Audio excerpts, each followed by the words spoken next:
Hello बच्चों, क्या हाल है। आज के वीडियो में हम रेसिस्टेंस निकालना सीखेंगे। ठीक है, जिन्हें हम नॉर्मल मेथड से या व्हीट स्टोन ब्रिज मेथड से नहीं निकाल सकते, थोड़ा कॉम्प्लेक्स है। और मेथड का नाम है डेल्टा स्टार ट्रांसफॉर्मेशन मेथड है। Delta star transformation method. पहला पॉइंट, इस मेथड में एक खास बात है कि जो तीन रेसिस्टेंस होंगे वो ट्रायंगल की फॉर्म में होंगे। ठीक है, जो तीन रेसिस्टेंस होंगे ट्रायंगल की फॉर्म में होंगे। उनमें आप देखकर ये नहीं बता सकते कि ये सीरीज में है या पैरेलल में। पहला पॉइंट, आप ये नहीं बता सकते वो सीरीज में होंगे या वो पैरेलल में होंगे। दूसरा पॉइंट ये है, इसमें आप व्हीट स्टोन ब्रिज नहीं लगा पाओगे। जैसे आपने बोला था P upon Q equal to R upon S, जो कंडीशन होती है, अगर ऐसा होता है तो जो डायगोनल वाली जो वायर होती है उसको रिमूव कर देते हैं, क्योंकि वो कंडीशन होती है कि दोनों तरफ पोटेंशियल कैसा है, सेम है। दोनों डायगोनल्स के अक्रॉस पोटेंशियल सेम है, तो वहां से कोई करंट फ्लो नहीं करेगा, इसलिए हम उस वायर को वहां से रिमूव कर देते थे। तो फिर ऊपर के दोनों सीरीज में आते थे व्हीट स्टोन ब्रिज में, नीचे के दोनों सीरीज में आते थे। पहले सीरीज सॉल्व होते हैं दोनों, फिर आपस में पैरेलल में सॉल्व करते हैं, तो टोटल रेजिस्टेंस हमारा निकल जाता था। पहले मेथड देख लें क्या है। देखो, यहाँ पर तीन रेजिस्टेंस हैं, R1, R2 और R3। ये कुछ इस तरह से हैं, ना आप सीरीज बता पाओगे ना पैरेलल। अभी ये मत सोचो सर ये तो सीरीज में है, क्या बात कर रहे हो। करंट का डिस्ट्रीब्यूशन ऐसा जाएगा, जब सर्किट में लगा हुआ आएगा तो दोनों तरफ से लगा हुआ आएगा, तो आप नहीं बता पाओगे सीरीज में है या पैरेलल है। तो इस वाले को मेथड को हम किस तरह से ट्रांसफॉर्म करेंगे वो देखो जरा। ये R1, R2, R3 है ना, तो जब इसको ओपन करेंगे तो वो कुछ इस तरह से बन जाएगा। आपको ऐसे ध्यान रखना है कि ये वाला जो है एक ऐसे जाएगा, यहाँ से एक ऐसा आएगा, यहाँ से एक रेसिस्टेंस ऐसा आएगा, और ये तीनों हट जाएंगे। ठीक है, ये ए भी हट जाएगा, ये हट जाएगा, ये हट जाएगा, इनकी जगह तीन रेसिस्टेंस बन जाएंगे हमारे। इस वाले रेसिस्टेंस का नाम देखो क्या है, ये 1 है और ये 3 है।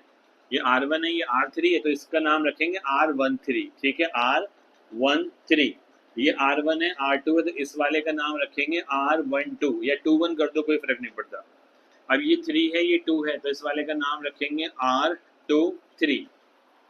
इनकी वैल्यूज निकालेंगे और ये हटा देंगे, ए बी को हटा देंगे, इसको हटा देंगे और इस ए सी को हटा देंगे, तो क्या बनेगा, कुछ ऐसा नजर आएगा ना। देखो यहाँ पर कुछ ऐसा नजर आएगा। चलो इसको नाम ओ दे देते हैं, तो इसको भी नाम क्या मिल गया, ओ मिल गया। ठीक है, तो ये कुछ इस तरह से आ जाएगा। तो R13 हो गया, ये वाला बताया था। R12 होगा, तो ये वाला R12 है।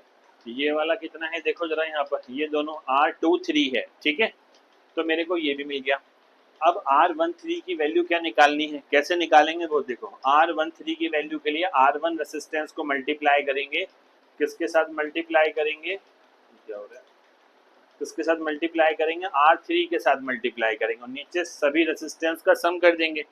ऐसे ही अगर R23 निकालना है, 2 और 3 निकालना है, तो क्या करेंगे, R2 multiply R3, R2 multiply R3, और नीचे क्या करेंगे, R1 प्लस R2 प्लस क्या कर देंगे, R3 कर देंगे। ठीक है, इस तरह से। फिर 1 2 निकालना है, तो R1 इंटू R2, और नीचे R1 प्लस R2 प्लस क्या करेंगे, R3 कर देंगे। फिर हम इस सर्किट को इजीली सॉल्व कर सकते हैं। ठीक है, अब ये कहाँ यूज होता है आप वो देखोगे। जैसे मेरे पास ये है सर्किट है, इसमें मैं क्या लगाता हूँ, आप वाला फंडा क्या होता था, आपका तरीका होता था, मैं यहाँ पर R1 लिखूंगा, यहाँ पर चलो PQRS आप लोग ऐसे ही करते हैं तो ऐसे ही करो। यहाँ यहाँ पर P है, यहाँ पर Q है, यहाँ पर R है और यहाँ पर S है। तो हम ये देखते थे व्हीट स्टोन ब्रिज में P अपॉन R ये कितना 5/10 होता है, तो यहाँ कितना आएगा 1/2। फिर हम चेक करते थे ये वाला Q अपॉन S। ठीक है, ये वाला कितना 10 अपॉन कितना 5, ये कितना आ रहा है 2 आ रहा है, 2/1 आ रहा है। तो ये दोनों बराबर नहीं है, तो ये दोनों क्या नहीं है,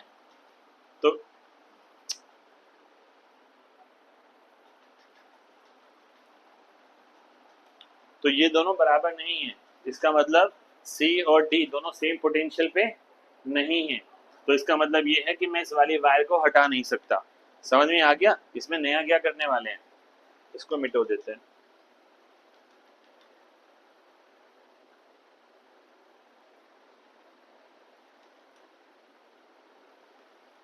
तो मेरा पहला तरीका क्या बनना है, पहला क्या करने वाले हैं वो देखो, अभी जो सीखा था यहाँ से क्या करना है, एक वायर ऐसे ड्रॉ करनी है, यहाँ से ऐसे करना है और यहाँ से इसको ऐसे बनाना है, ठीक है। तो क्या बन जाएगा हमारे पास वो देखो जरा, नई शेप क्या बनकर आएगी, ये अभी हमारे पास R1 है, ये हमारे पास R2 है और ये वाला हमारे पास अभी R3 है। तो जो नई शेप बनने की देखो वो कुछ ऐसा बनेगा, ये वाला पॉइंट हमारे पास अभी भी A ही है, ठीक है। और ये वाला क्या बनेगा, R12, R12, R12, ठीक है। और ये वाला ऐसा जाएगा,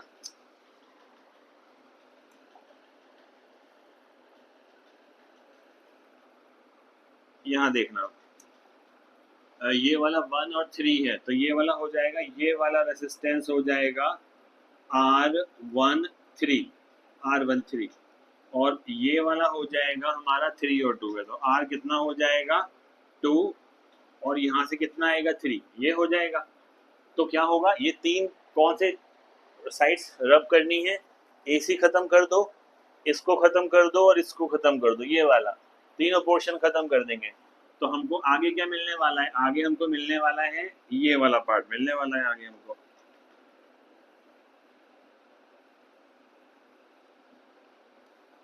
यहाँ से ये वाला पार्ट, ये वाला कितना है,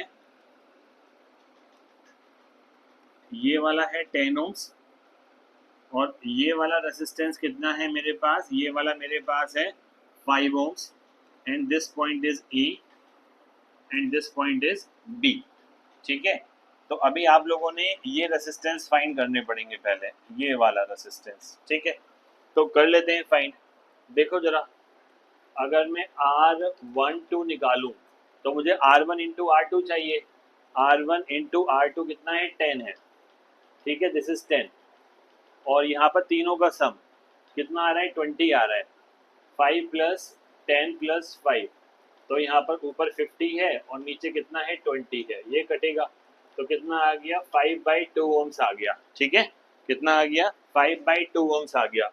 तो मैं यहाँ क्या लिख सकता हूँ, यहाँ पर 5/2 ओम्स आ गया, ठीक है। अब आ जाओ R13 पे, अगर R13 लिखूंगा तो R1 मेरे पास कितना है, 5 है, तो 5 इंटू 5 आएगा, 5 इंटू 5 आएगा, हाँ R1 और R3, और नीचे तो 20 ही आना है, तो यहाँ पर 25/20, तो 5 5 ज़ा 25, 5 4 ज़ा 20, तो कितना आएगा, 5/4 ओम्स आएगा, 5/4 ओम्स। तो यहाँ कितना आ गया, यहाँ 5 आ गया और यहाँ कितना आ गया, 4।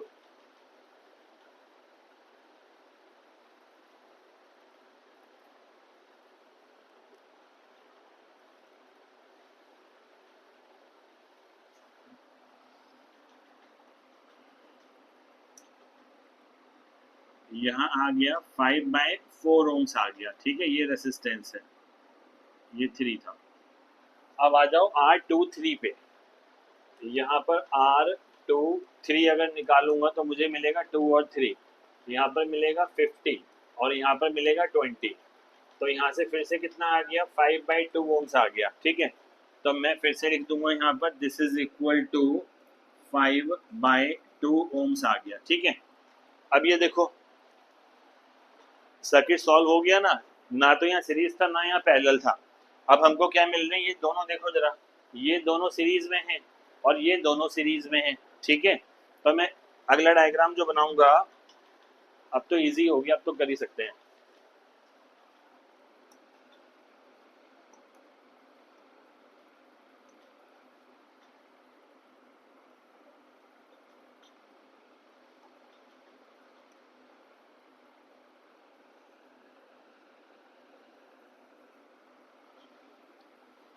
चलो इन दोनों को सॉल्व कर लेते हैं। ये वाला पॉइंट कितना है हमारे पास, ए है, ए, और ये वाला हमारे पास रेसिस्टेंस है R12 और इसकी वैल्यू है 5/2 ओम्स है, ठीक है। अब ये दोनों सीरीज में है, ये दोनों सीरीज में है, तो सीरीज में है तो R इक्वल टू क्या करेंगे हम यहाँ पर, 5/4 R1 प्लस R2, तो यहाँ पर 45 बाई कितना आएगा, 4 आ जाएगा, तो मुझे ये समझ में आ गया कि जो ये रेसिस्टेंस आएगा यहाँ पर ये वाला कितना आएगा 45/4 आ जाएगा।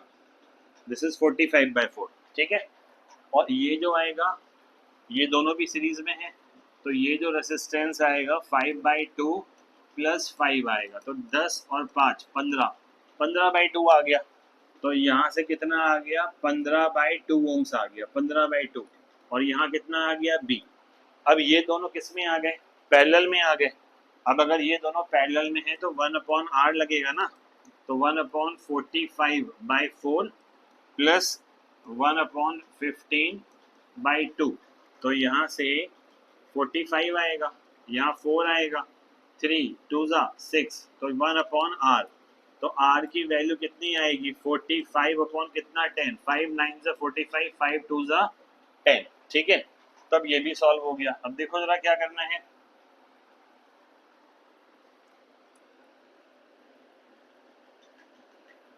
ठीक है, बना देता हूँ ऐसे ही। ये A है, ये आपके पास है resistance,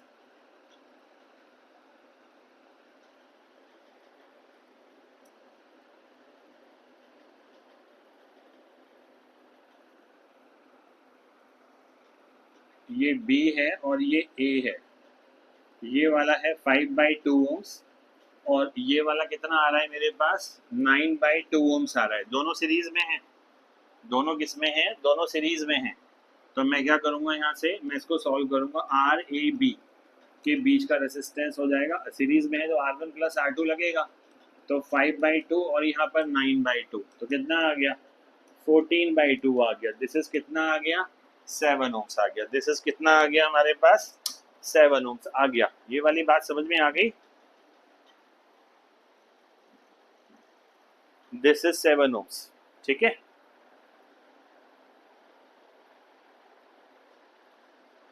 delta star formation method बोलते हैं इसे, ट्रांसफॉर्मेशन मेथड बोलते हैं। और ये क्यों लगाते हैं वो समझ में आ गया होगा अब तक, क्योंकि इस डायग्राम को देखो, इस डायग्राम को देखिए बच्चों के दिमाग में सबसे पहली चीज जो आती है वो आती है कि ये व्हीटस्टोन ब्रिज से सॉल्व होगा। इजी क्यों हो जाता है व्हीटस्टोन ब्रिज से सॉल्व करना, क्योंकि ये वाला पार्ट सी और डी दोनों सेम पोटेंशियल पे होते हैं, तो चार्जेस सेम पोटेंशियल के बीच में फ्लो नहीं कर सकते। चार्जेस अगर पोटेंशियल सेम है तो इलेक्ट्रॉन ट्रेवल नहीं कर सकते, ठीक है, क्योंकि इलेक्ट्रॉन ट्रेवल करते हैं from low to high voltage, from low to high voltage. अगर पोटेंशियल दोनों तरफ बराबर है तो कहीं नहीं जाना है, तो इसमें कोई करंट होता ही नहीं है। इसका मतलब जो करंट यहाँ से आया, सुनो ध्यान से, जो करंट यहाँ से आया वो सीधा यहाँ से जाएगा, चाहे ये वायर लगी होगी तब भी। जो यहाँ से करंट आया वो यहाँ से जाएगा, तो इसमें तो करंट जा ही नहीं रहा। तो जब करंट ही नहीं जा रहा वायर में, तो वायर का क्या फायदा है, वायर को हटा दो, ये दोनों पॉइंट हट जाएंगे यहाँ से। फिर वो इजी हो जाता था व्हीटस्टोन ब्रिज में। फिर हम बोलते थे दिस, ये दोनों सीरीज में, ये दोनों सीरीज में, फिर दोनों किस में हो जाते थे, पैरेलल में हो जाते थे। लेकिन इस वाले केस में समझ में आया, ये व्हीटस्टोन ब्रिज में P/Q = R/S नहीं लग रहा, तो P/Q और R/S दोनों बराबर नहीं आ रहे। तो इसके लिए हमने कौन सा मेथड निकाला, ठीक है, डेल्टा स्टार ट्रांसफॉर्मेशन मेथड निकाला, ठीक है। चलो चैनल को सब्सक्राइब करो भाई, ठीक है।